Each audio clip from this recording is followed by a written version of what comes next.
So Australia were actually leading this ODI series. Lest we forget, they were leading it 2-0. Everyone thought, okay, formality of a series at this point, we don't really need to worry about, how it is that a South Africa may cope, how it is that it reinforced a lot of our, let's say, internal or inherent biases that we had, wherein a lot of us had declared that Australia would be one of the favorites going into this particular edition of the ODI World Cup. And again, considering the kind of firepower they've had, considering the kind of batters they have, the fearsome bowling they have, many would agree that they are probably one of the sides that will be in contention for the World Cup. But they have just lost a 5-match series 3-2 after being 2-0 up. That's not at all a good sign if you're a fan of Australian cricket. But if you are someone who likes a good underdog story, if you enjoy being able to watch a team that, are punching above their weight and then coming back to win a series the way they did, well, this was the series for you, because again, 2-0 up, they looked done and dusted, but a comeback. Again, most people thought when they won the third ODI that, okay, this might be one or two of a consolation win that they might get. Then they won the fourth, and won the fourth in some style. And you're thinking, okay, is it possible that you could be seeing a comeback victory of sorts?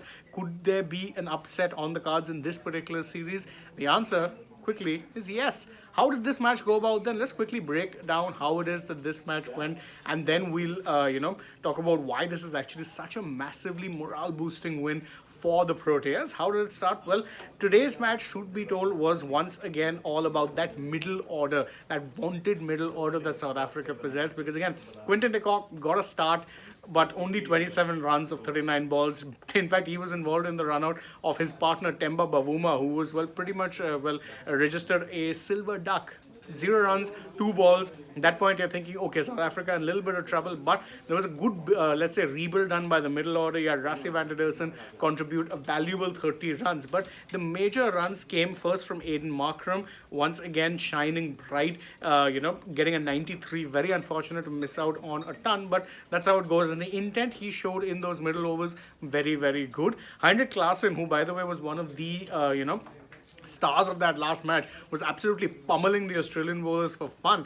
He missed out on some big runs today, only got 6, and incidentally, ironically of all people, was bowled by Adam Zampa, the one bowler who he pasted all around the park. But David Miller and Marco Jansen, as well as Andel Felukwayo, all with some valuable contributions. Miller got 63, Marco Jansen 47, Felukwayo got a good 39. Well, they put together, as I said, some valuable low order contributions, and then ensured that South Africa ended the series, or ended the first innings rather, at 315 for 9. That was always going to be a stiff total, but if there was any team you'd back to actually chase this down, it would be this Australian side. Unfortunately, that is not what happened at all, and that is despite the fact that yes, South Africa may have lost David Warner early, but thereafter, Mitchell Marsh actually was in phenomenal form. He was absolutely blasting the ball to all corners of the ground. But once he was dismissed, you kind of felt like that there was a bit of a change in the tide of the match, because you remember that Marco Jansen got, in fact, a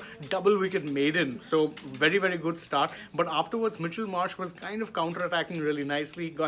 But once Mitchell Marsh went, then the rest of the batting order just pretty much collapsed. Yes, Labuschagne got a start, Alex Carey out early, Cam Green got a little bit of a start, as did Sean Abbott. But again, at that point, once Mitch Marsh was gone, you know you needed a big total and you needed to get it at a rate of knots.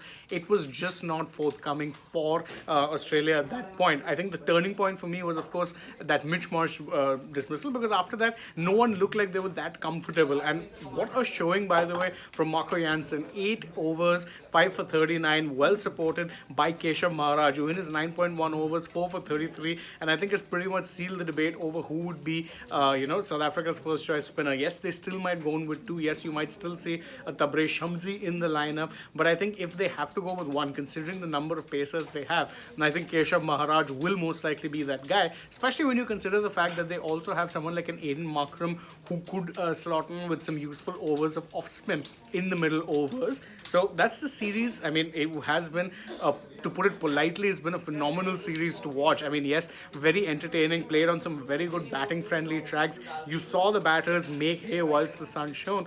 But even beyond that, the sporting, let's say, contest that was there wasn't one sided. Yes, some of the matches were one sided, but overall, in the broader context of the series, definitely a very, very fun series to watch. We had a comment as well, Siddharth Das saying, nothing to lose for Australia. They'll play well in the crucial stages. That is the World Cup which is coming. True, but this bogey of sorts that has existed for them when it comes to ODI bilaterals against South Africa really continues, because South Africa are one team that really have had the wood over them, and that continues here despite the fact that Australia were 2-0 up in a 5-match series. And as Dex points out, really what a series this was, one of the better ones, could not agree more. Phenomenal series to watch if you're a fan of either of these sides. Even if you're not really, if you just want some good old-fashioned bilateral cricket, I think this was that tour which was just really, really good in that regard. 5 ODIs, you don't see that happen too often. And as Dex rightly points out, that they won this match without major contributions from Kakisa Rabada and Heinrich Nokia, who of course is out injured. So